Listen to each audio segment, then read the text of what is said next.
Capítulo 3. Preparando o ataque. A melhor inteligência militar é atacar as estratégias dos inimigos. Em seguida, atacar suas alianças. Depois, atacar seus soldados em seu próprio campo. Sun Tzu disse: na arte da guerra, a melhor opção é tomar o país inimigo intacto. Esmagar um país é apenas a segunda melhor opção. O mesmo ocorre com o exército inimigo. Mantê-lo intacto, bem como batalhão, companhia ou simples pelotão de 5 homens, é a melhor opção. Aniquilar um exército, batalhão, companhia ou simples pelotão de 5 homens é apenas a segunda melhor opção. Portanto, conquistar 100 vitórias em 100 batalhas não significa o máximo da excelência. O máximo da excelência é subjugar o exército inimigo sem chegar sequer a combater. Assim, a melhor inteligência militar é atacar as estratégias do inimigo. Em seguida, atacar suas alianças, limitando a junção de suas forças. Depois, atacar seus soldados em seu próprio campo. E a pior de todas as políticas é sitiar cidades muradas. Isso somente deve ocorrer em último caso, quando não houver outra escolha, pois as condições básicas de combate envolvem 2 elementos preciosos: energia e tempo. Se seu comandante for incapaz de controlar sua ansiedade e enviar tropas de soldados para escalar muros, perderá 1 em cada 3 e ainda assim não tomará a cidade.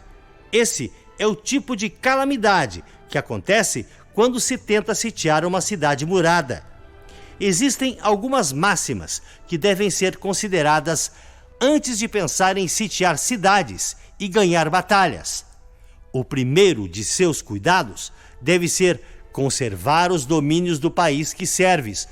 Somente quando for imprescindível, deves usurpar o território inimigo para ampliar o de seu governante. Deves garantir primeiro a tranquilidade das cidades de teu próprio país. Perturbar as cidades inimigas deve ser a opção mais desfavorável. Deves proteger e colocar em abrigo todos os vilarejos amigos. Somente se houver real necessidade, podes avançar contra os vilarejos inimigos. Deves impedir que as choças dos camponeses, bem como suas plantações, sofram qualquer dano. Somente uma extrema penúria deve levar-te a saquear e devastar as instalações agrícolas de teus inimigos.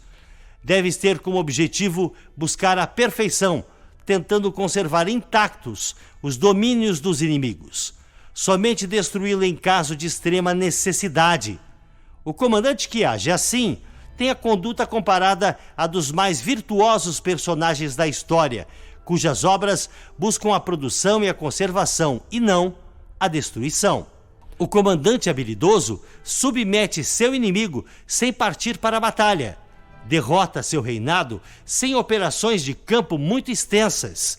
Com as forças intactas, disputa o domínio do império. Dessa maneira, suas armas não sofrerão desgastes e, sem perder um soldado, sua vitória será completa. Esta é a arte de preparar o ataque. Já a arte de usar as tropas é a seguinte: quando você tiver 10 vezes mais forças do que o inimigo, cerque-o. Quando tiver 5 vezes mais, ataque-o. Quando tiver apenas o dobro, divida-o em 2, um para atacar o inimigo pela frente e o outro para atacar pela retaguarda. Quando tiver igualdade de forças, divida a tropa do inimigo e enfrente-o. Quando for inferior em número, seja hábil para tomar a defensiva. Quando não for páreo para o inimigo, tenha a habilidade de evitá-lo, embora um combate acirrado possa ser dado por uma força menor. Esta acaba sendo capturada pela força maior. O comandante é a fundação primordial do Estado. Quando essa fundação estiver bem colocada, o Estado certamente estará forte. Quando defeituosa, o Estado certamente enfraquecerá. Existem 3 maneiras de um comandante trazer desgraça para seu próprio exército. 1. Ordenar um avanço ou retirada sem perceber ou assegurar que o exército está em condições de obedecer. Chama-se isso de travar o exército. 2. Interferir na chefia do exército, ignorando assuntos internos. Isso trará confusão aos oficiais e soldados. 3. Permitir que as ordens que interferem na direção do exército sejam delegadas por nobres que administram o reino. Justiça e humildade são premissas com as quais se governa o Estado, mas nunca o exército. Flexibilidade e oportunismo, por outro lado, são virtudes militares e não civis. Não há pior calamidade do que ordens emanadas de um soberano sediado na corte. Tendo um comandante confundido seu exército e perdido a confiança de seus homens, as agressões dos comandantes vizinhos não tardarão. Daí a máxima: semear a desordem nas próprias fileiras é oferecer aos outros o caminho da vitória. Se o general ignorar o princípio da adaptação, não deve ser colocado em uma posição de autoridade.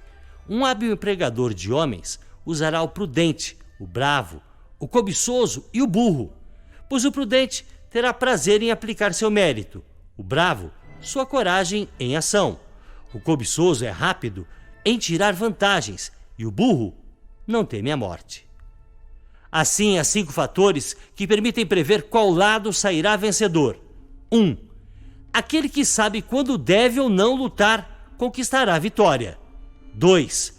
Aquele que compreende como lidar com a superioridade e a inferioridade numérica na disposição das tropas conquistará a vitória.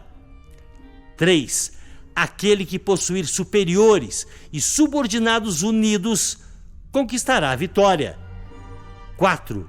Aquele que é prudente e põe em campo um exército completamente preparado contra um inimigo despreparado conquistará a vitória. 5. Aquele cujo comandante é hábil e cujos soberanos não interferem conquistará a vitória. Sun Tzu disse: aquele que conhece o inimigo e a si mesmo, ainda que enfrente 100 batalhas, jamais correrá perigo. Aquele que não conhece o inimigo, mas conhece a si mesmo, às vezes ganha, às vezes perde. Aquele que não conhece nem o inimigo, nem a si mesmo, está fadado ao fracasso e correrá perigo em todas as batalhas.